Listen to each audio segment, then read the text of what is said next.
Hey there, Alex Kidman here, and today I'm taking a look at a very simple little device, the 12 South AirFly Pro. And it's a simple device because it's designed to solve a fairly simple problem. If you've ever flown on an airplane, and especially if you've ever flown economy, you've had to put up with really terrible headphones. I don't care which airline it is, they all suck. I mean, when the set of $2 headphones I recently reviewed sound better than economy headphones, something's badly wrong, and it's badly wrong with the airlines. It'd be nice if you could just use your existing Bluetooth headphones, and that's what this does.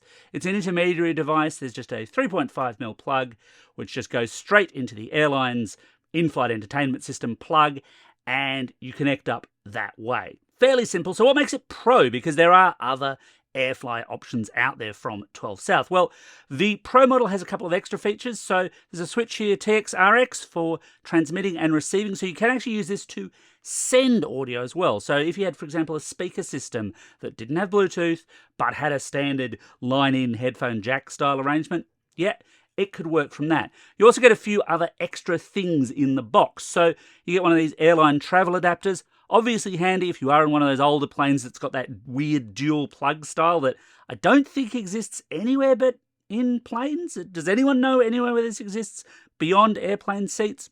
Let me know in the comments below. You also get a standard charging cable. Now it is USB-C at the end for the adapter and then A elsewhere. You'll obviously have to supply your own actual charger and a baggie for it all to go in, a travel case. And look, the travel case works well enough. I do have one observation here, which is that by the time you've actually shoved this thing down in and got that in there and then got all your other bits and pieces, it actually sits kind of tight.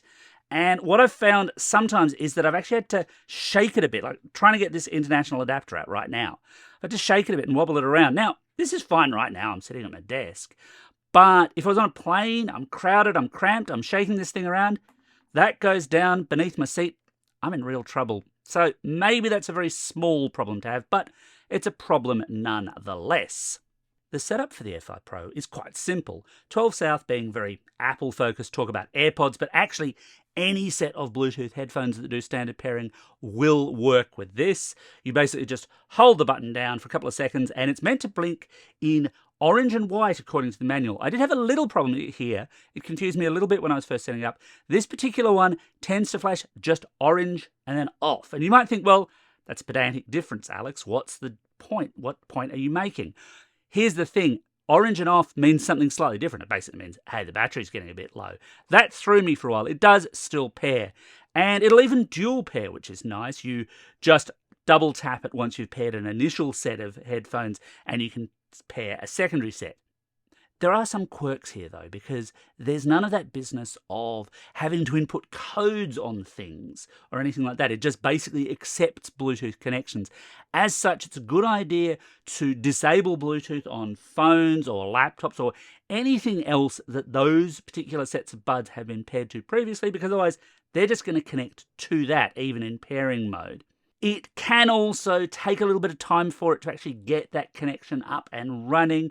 Some of the buds I've tested have been fairly quick. Some have taken maybe like about a minute before they've gone, oh yeah, there's an AirFly Pro here I can pair with. But once they're paired, they're pretty rock solid. It all works fairly well. If you do need to reset, there's a very nice little reset switch here. And then, as I mentioned before, the transmit-receive switch, which generally speaking, I suspect most people are probably going to leave in transmit most of the time, but the receive function is nice to have. So here's where I have to make a small admission. These are designed primarily to sell to people going on planes, and I haven't been on a plane since these showed up for review. Sorry about that. It just hasn't worked in with my life at the moment. I will be taking them on a plane before the end of the year, but I wanted to get the review done now. And here's the thing. That doesn't necessarily matter because I don't have to plug them in to seat 23B to know whether or not they work. I just need something with a standard 3.5mm socket for this plug to go into. And so I've tested it with a bunch of things. I mean, will it plug in to my MacBook? Yep. Will it plug into my Nintendo Switch? Yep. Will it plug into a Sega Game Gear? Yep. Will it plug into a Neo Geo Pocket? Yep. Will it plug in with a 3.5mm to USB-C adapter to an iPhone 15 Pro? Sure will. That works. I mean, it's pointless, but it works. Will it plug into a Palm 3C? Well, No, but that's not the fault of the AirFly Pro. That's because the Palm 3C doesn't have a standard 3.5mm headphone jack. That's the point I'm making there. And all of these things work quite well, with a couple of little limitations in play. So the Bluetooth range of this is not really that far, and it's actually slightly shorter than I've experienced with other devices. But again, I guess you're not really meant to get up out of seat 23B all that often, and you're still talking like 10 meters or more. So yeah, you could probably get up and, hit the in-flight bathroom and come back to your seat and still have your movie going or whatever if you desperately needed to hear it while you were hitting the can. I suppose that's a thing someone might want to do. But my point here is the range is not supremely great.